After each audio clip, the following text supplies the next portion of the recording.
Olá, turma! Hoje nós teremos a nossa aula de encerramento da nossa disciplina de Química Orgânica. Espero que vocês tenham estudado nesse período.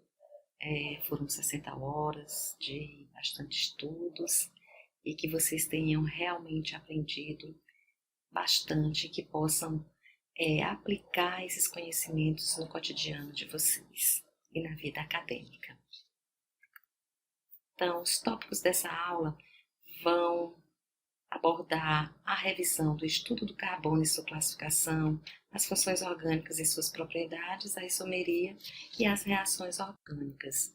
Estudo do carbono, mostrando que o carbono ele é tetravalente, né, como característica, uma das características principais, que é apresentar essas quatro ligações, e ao agrupamento desses átomos de carbono vão formar as cadeias carbônicas. E nessas cadeias eu posso ter cadeia do tipo aberto, do tipo cíclica. Eu posso ter a presença de outros átomos como oxigênio, nitrogênio, enxofre, flúor, fósforo.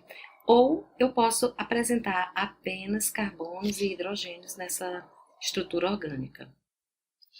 A classificação do carbono, ela fica de acordo com os átomos ligados a ele: primário, secundário, terciário ou quaternário. Primário está ligado a um único carbono, secundário ligado a 2 átomos de carbono, terciário ligado a 3 átomos de carbono e quaternário ligado a 4 átomos de carbono.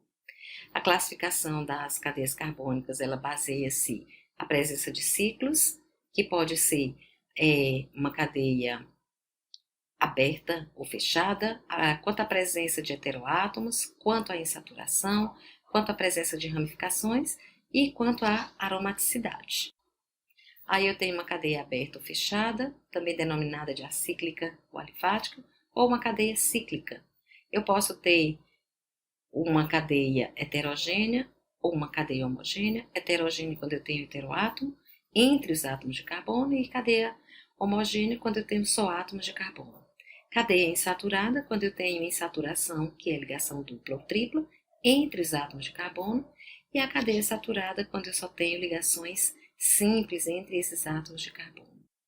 A cadeia ramificada, quando apresenta extremidades livres, mas que apresentam carbonos terciários, na verdade, e quaternários, enquanto a cadeia normal só apresenta carbonos primários e secundários.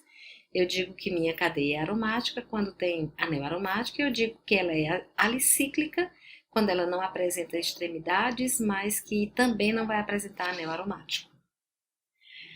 As funções orgânicas e suas propriedades físicas, nós temos aqui os hidrocarbonetos, que são formados unicamente por carbono e hidrogênio, e eles são classificados em alcanos, alcenos, alcinos, ciclanos, ciclenos, alcadienos e aromáticos. As noções de nomenclatura, eu vou precisar do prefixo, indicativo do número.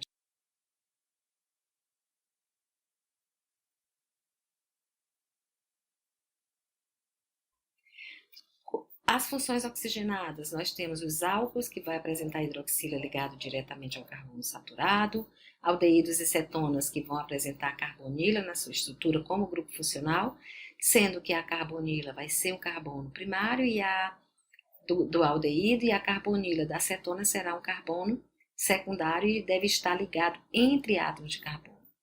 Os ácidos carboxílicos e ésteres vão apresentar a carboxila. A carboxila vai caracterizar os ácidos carboxílicos, e os ésteres, eles são derivados desses ácidos carboxílicos, substituindo o hidrogênio pelo um grupo orgânico.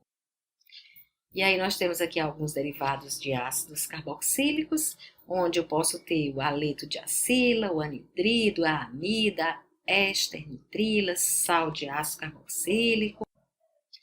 As aminas e amidas incluem as funções nitrogenadas. Então, as aminas vão apresentar o grupo NH2, que é proveniente da amônia, que é o NH3, onde esses 3 hidrogênios da amônia podem ser substituídos por grupos orgânicos, Enquanto as amidas, né, eu vou apresentar uma parte da carboxila com o NH2, tá?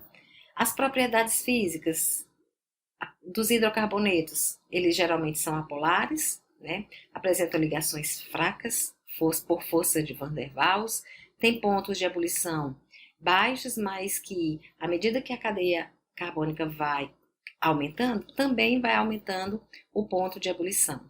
Já as funções oxigenadas e nitrogenadas, elas vão apresentar uma certa polaridade, devido à presença desses heteroátomos, oxigênio, nitrogênio, enxofre e outros mais. A parte de isomeria, nós estudamos a isomeria plana, que pode ser percebida através da sua fórmula estrutural, e a estereoisomeria, que ela precisa do estudo espacial, ou seja, de forma tridimensional. Então, ela está classificada em isomeria geométrica e isomeria óptica. A isomeria geométrica, ela necessita apresentar uma ligação dupla entre os átomos de carbono, e esses átomos que têm a ligação dupla, obrigatoriamente precisam apresentar as ligações ou seus ligantes diferentes. Já a isomeria óptica, uma das principais características é apresentar carbono assimétrico ou quiral, onde esse carbono assimétrico apresenta os 4 ligantes diferentes. As reações orgânicas, elas estão classificadas em reação de adição, onde ela parte de um composto insaturado e passa a ser saturado, ou pelo menos diminui a saturação.